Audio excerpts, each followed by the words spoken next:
Our next guest was born in Kearney, New Jersey, Greg Peters.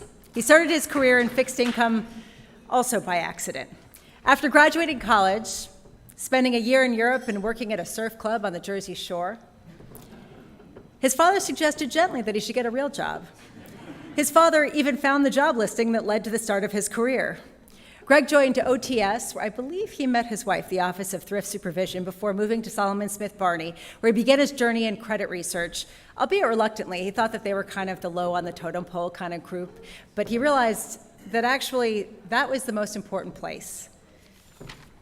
He went on to serve as global director of Morgan Stanley's fixed income and economic research, where his discipline and expertise gave him an upper hand during the financial crisis. It's amazing how much the financial crisis shaped an entire generation of investors. Greg has come full circle, moving back to New Jersey as co-chief investment officer at PGIM Fixed Income, where he's been since 2014.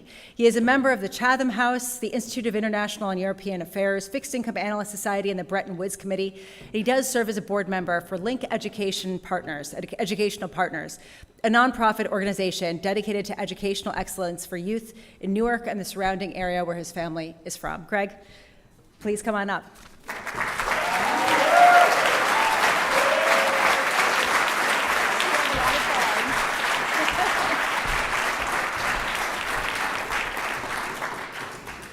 All right, I have the coveted graveyard shift. I tell you what I won't do.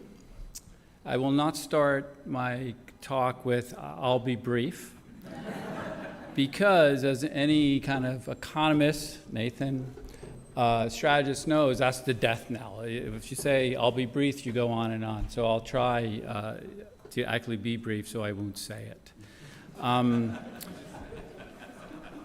Lisa touched on most of it, so I really don't have much to say, and it's been a very difficult bunch of acts to follow, so I am quite humbled to be up here, truly. But just, indulge me in some self-indulgence, if you would. Honestly, I never really thought I would be up here, and I know everyone says it, but I really believe it. Being in the exciting world of fixed income has just been a real gift. And if I said that to the equity crowd, they would think I'm being sarcastic, but I really mean it. I think fixed income has been just a marvelous place to spend a career. But when I look back on that career, I really realized two things. One, as Lisa mentioned, father may know best. And then two, fate has been crucial.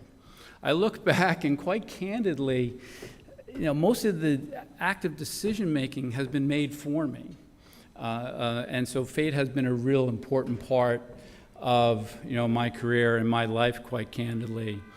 So going back in the time machine, when I was little, John Corns here, who I grew up with, he'll remember, I was basically, tall, skinny, with big buck teeth, who had a pretty significant speech impediment, who also suffered from hyperactivity. So I was not set up for success. So be kind, I was a late bloomer. So things really took time to develop for me. So I did wind up at university, started doing quite well, got my act together. But then I wanted to find myself, as Lisa mentioned, so I did bartend. Then I traveled through Europe, find myself, self-reflection, self-enlightenment.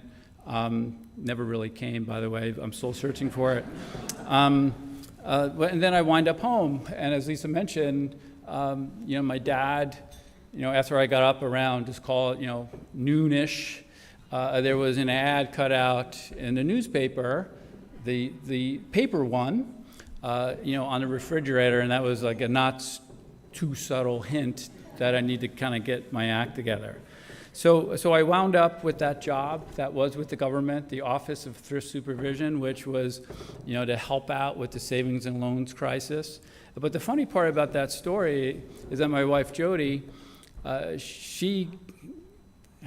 father read the same newspaper, same ad, cut it out, and got the same job. So, that's kismet, as we say, or she likes to say.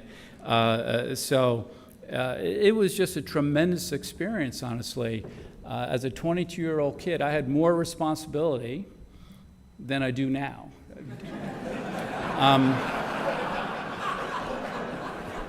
It's really true, you know. But what happens invariably, and this time, of course, is that, you know, the government overregulates, and so being in that industry was really boring, right? And so it was time for me to get another job, and so I moved to the sell side. So I wound up at, you know, Solomon Smith Barney. And so I moved into the mortgage area, mortgage trading area, you know, kind of like king of the roost, at least in my mind. And then there was a merger, and then I lost my job. And so I moved out of mortgages. I was actually fired, but then Dan Lancelotti really fought for me, and the consolation prize was moving to research. And I have to tell you, I was super bummed. So I am predisposed to melancholy and depression, for those who know me. So it was you know, a difficult time for me. And then I had a mentor, Jim O'Brien, who's here tonight at the table, and his words when I was trying to figure out what I wanted to do with my career, he goes, "Whatever you do, don't do research." Those are the guys who keep the extra shirts in the drawer, work all night, and they get paid like crap. So here I'm in research with the extra shirt in the drawer, and there you have it.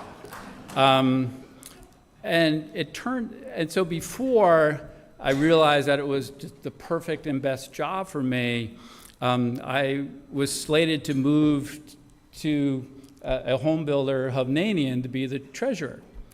And then I had to do this psychological exam, and I failed it. So I stayed.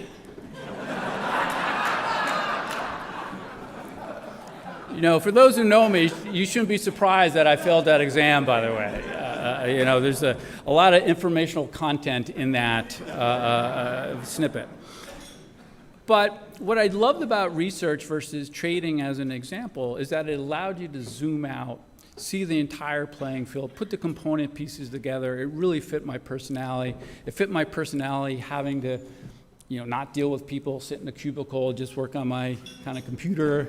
But it really was, you know, the best thing for me. Until, of course, where you're forced to public speak, and then all my anxiety around stuttering and stammering really, you know, came rear its head. But, you know, there's a lesson there too, which is oftentimes when you have no choice, you have to do it, right? And that really what happened. So from that point, I got a phone call from, once again, Jim O'Brien, who called me about, wait for it, a research job working with Steve Zamsky at Morgan Stanley. And Jim, I think you forgot that you ever gave me that advice, by the way. I did not, you know. And so I moved to Morgan Stanley, and it was the absolute best experience I could ever imagine, honestly. It was just fantastic. It was intellectually stimulating in ways that, you know, it was just really, really mind-expanding. You know, I had distinct pleasure of working with so many great people. I had to write them down, from Barton Biggs, Byron Wien, Steve Roach, Steve Galbraith, Marty Leibowitz, who is the OG, by the way.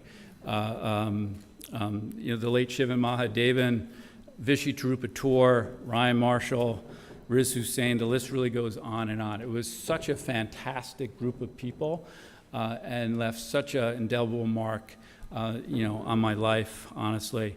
And I'm really proud of the research that we did. Yes, the research matters, kind of.